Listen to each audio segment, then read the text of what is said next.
کبھی کبھی ایسا بھی ہوتا ہے کہ بہت شدت سے دعا کرنے کے باوجود بھی دعا قبول نہیں ہو رہی ہوتی، تو ہم اللہ سے بہت جلد مایوس ہو جاتے ہیں۔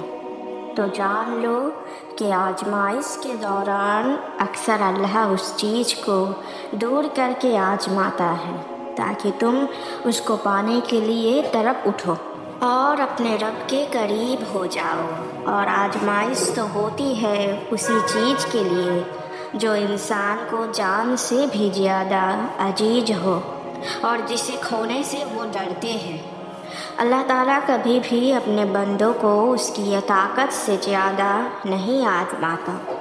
ایک تو اللہ تمہیں مانگتا دیکھ کر خوش ہو رہا ہوتا ہے، اور دوسرے وہاں تمہیں بہترین وقت پر دینا چاہتا ہے۔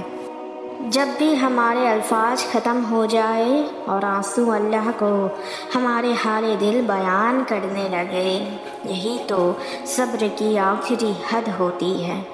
جب سب کچھ ناممکن لگ رہی ہوتی ہے، دل پھر بھی کہتا ہے کہ تھوڑا اور صبر کر لو، تمہارا رب خود راستہ بنائے گا۔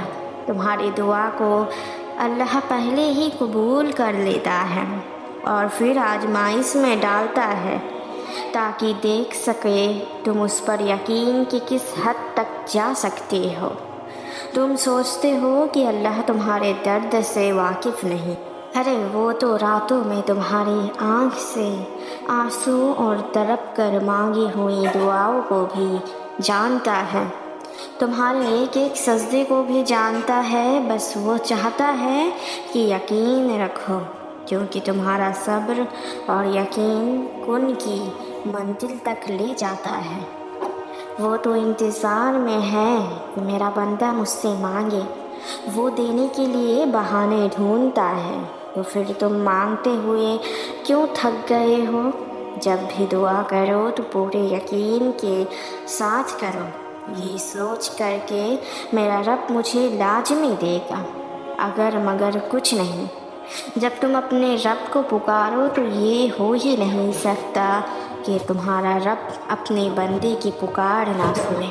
اللہ جب کسی کام کو کرنے کا ارادہ کر لیتا ہے تو وہ اسے کر گزرتا ہے، پھر وہ یہ نہیں دیکھتا کہ کیا یہ تمہارے مقدر میں تھا بھی یا نہیں۔ تو پھر تم کیوں لوگوں کی باتوں سے ڈر جاتے ہو؟ کیوں اللہ کی قدرتوں سے مایوس ہو جاتے ہو؟ اللہ تمہاری دعاؤں کے لیے دنیا سے رائے نہیں لیتا۔ جب تمہارے اللہ کو دنیا سے فرق نہیں پڑتا تو پھر تمہیں کیوں پڑتا ہے؟ جب تمہارے اللہ کو تمہاری دعاؤں پہ اتنا یقین ہے تو پھر تمہیں کیوں نہیں؟ کیا اللہ تمہارے لیے کافی نہیں؟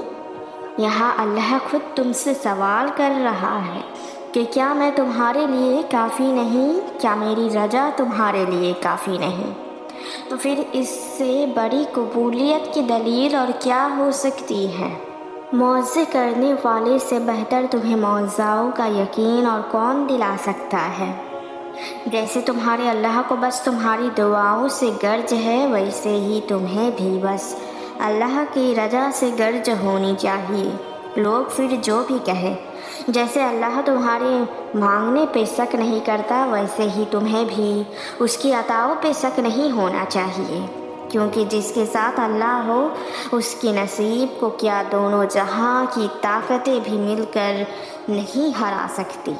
تمہارے اللہ کے ایک کن کے سامنے یہ دنیا اور یہ ہاتھوں کی لکیریں سب بیکار ہے۔ اللہ کے سوا تمہیں کوئی بھی مطمئن نہیں کر سکتا۔ سنو، اللہ سے مانگ رہے ہو نا، تھوڑا تو نہیں نا مانگنا، تو بس پورا یقین کے ساتھ مانگتے رہو۔ سورہ یوسف کی مثال یاد رکھو اور اللہ سے امید نہ چھوڑو، بے شک وہ بہت جلد تمہیں کن کے معجزے دکھائے گا اور تمہیں تمہاری من پسند چیز عطا کرے گا۔ بے شک اللہ ہر چیز پر قادر ہے۔ کسی نے مجھ سے پوچھا، معجزے کیا سچ میں ہوتے ہیں یا صرف ہم یہ کہہ کر خود کو تسلی دیتے ہیں؟ مجھے یہ سوال تھوڑا عجیب لگا کہ ہم انسان کتنے بیوقوف ہوتے ہیں۔ ہم صرف اس چیز میں معجزہ ڈھونڈتے ہیں جن کی ہم دن رات دعا کرتے ہیں، لیکن ہم یہ کیوں بھول جاتے ہیں ہماری زندگی میں بہت سی ایسی چیزیں ہیں جو ہم نے مانگی بھی نہیں، سوچی بھی نہیں، پھر بھی وہ ہمیں مل جاتی ہے۔ یہ بھی تو ایک معجزہ ہی ہے۔ اللہ ہر چیز اپنے وقت پہ دیتا ہے، ہر ایک دعا اپنے وقت پہ قبول ہوتی ہے، تو ہم اس بات پہ کیسے شک کر سکتے ہیں کہ معجزے نہیں ہوتے؟ اصل میں یہ جو تمہارے دل میں اللہ نے خیال ڈالا ہوا ہے، تمہارے دل میں دعا کا خیال، صبر، یہ بھی تو اللہ کی طرف سے معجزہ ہے۔ اللہ سے مانگو، دنیا سے نہیں۔ دنیا تو وہ بھی چھین لے گی جو تمہارے پاس ذرا سا ہوگا، اور اللہ تمہیں وہ بھی دے گا جو تمہیں کبھی سوچا نہ ہوگا۔